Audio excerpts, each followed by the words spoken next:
గడిచిన రోజుల్లో హైదరాబాద్ జిల్లాలో జరిగిన ముఖ్యమైన సమావేశాలు, కీలక అంశాల గురించి సమగ్ర సమాచార నివేదికలో తెలుసుకుందాం. తెలంగాణ ప్రభుత్వం ప్రతిష్టాత్మకంగా చేపట్టిన భూభారతి పోర్టల్ను హైదరాబాద్లోని శిల్పకళా వేదికలో ముఖ్యమంత్రి రేవంత్ రెడ్డి ప్రారంభించారు.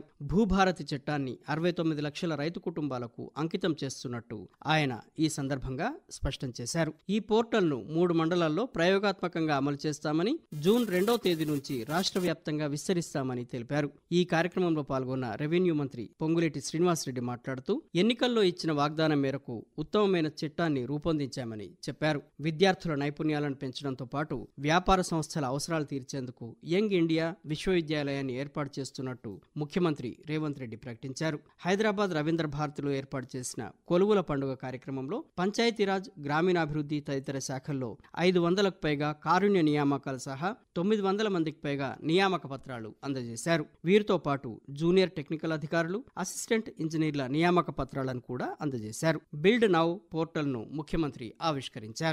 రాష్ట్రంలో టీ ఫైబర్ నెట్ ప్రాజెక్టును మరింత విస్తరిస్తున్నట్టు ఐటీ పరిశ్రమల మంత్రి డి శ్రీధర్ బాబు తెలిపారు. బేగంపేటలో టీ ఫైబర్ కొత్త కార్యాలయాన్ని ప్రారంభించి ఆయన మాట్లాడుతూ, రాష్ట్రంలోని 33 జిల్లాల్లో ప్రతి ఇంటికి, కార్యాలయానికి అత్యాధునిక ఇంటర్నెట్ సేవలు అందిస్తామని చెప్పారు. రాష్ట్రంలోని 424 మండలాల్లో 8891 గ్రామ పంచాయతీలకు టీ ఫైబర్ అనుసంధానం చేస్తామన్నారు. టీ ఫైబర్ కు అనుసంధానంగా T next, Tera chatbot సేవలు అందుబాటులోకి వస్తాయని మంత్రి వివరించారు.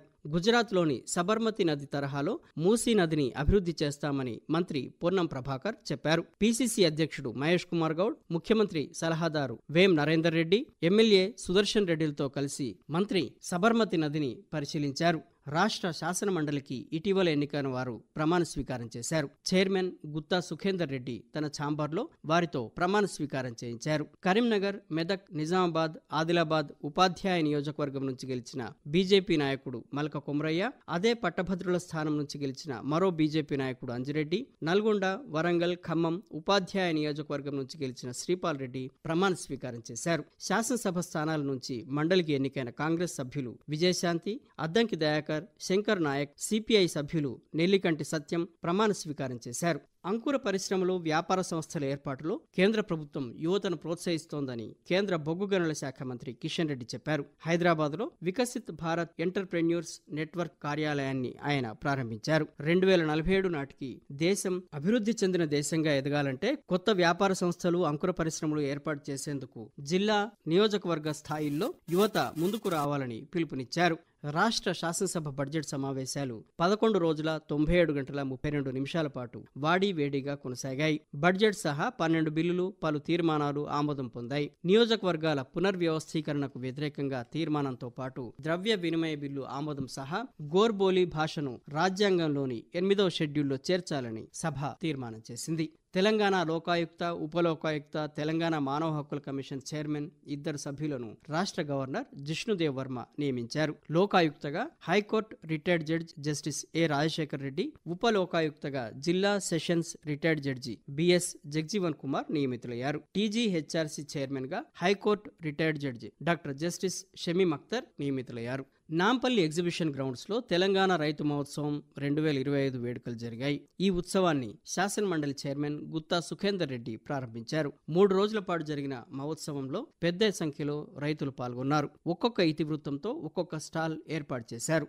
జిల్లాలోని ప్రభుత్వ పాఠశాలల పునఃప్రారంభం రోజున ప్రతి విద్యార్థి స్కూల్ యూనిఫామ్స్ తోనే పాఠశాలకు రావాలని జిల్లా కలెక్టర్ అనుదీప్ దురిశెట్టి సూచించారు. గర్భిణులు ప్రభుత్వ ఆసుపత్రుల్లోనే కాన్పులు చేసుకునేలా చైతన్యపరచాలని ఆశా వర్కర్లు, ఏఎన్ఎంలు, వైద్య సిబ్బందికి కలెక్టర్ సూచనలు చేశారు. హైదరాబాద్ నగరంలో రంజాన్ పండుగను ముస్లిం సోదరులు భక్తి శ్రద్ధలతో జరుపుకున్నారు. ముస్లింలు ఈద్గాల వద్దకు పెద్ద సంఖ్యలో చేరుకుని ప్రత్యేక ప్రార్థనలు నిర్వహించారు. మక్కా మసీదు, మీరాళం ఈద్గా, బడి మసీద్ తదితర చోట్ల ప్రార్థనలకు భారీగా తరలివచ్చారు. ప్రధానమైన మీరాళం ఈద్గాలో 500 మంది పోలీసులతో కట్టుదిట్టమైన భద్రతా ఏర్పాట్లు చేశారు. హైదరాబాద్లో హనుమాన్ జయంతి సందర్భంగా నిర్వహించిన శోభాయాత్ర శాంతియుతంగా ముగిసింది. పటిష్టమైన పోలీసులు, భద్రతా దళాల మోహరింపుతో దాదాపు 12 కిలోమీటర్లు సాగిన శోభాయాత్రలో పెద్ద ఎత్తున భక్తులు పాల్గొన్నారు.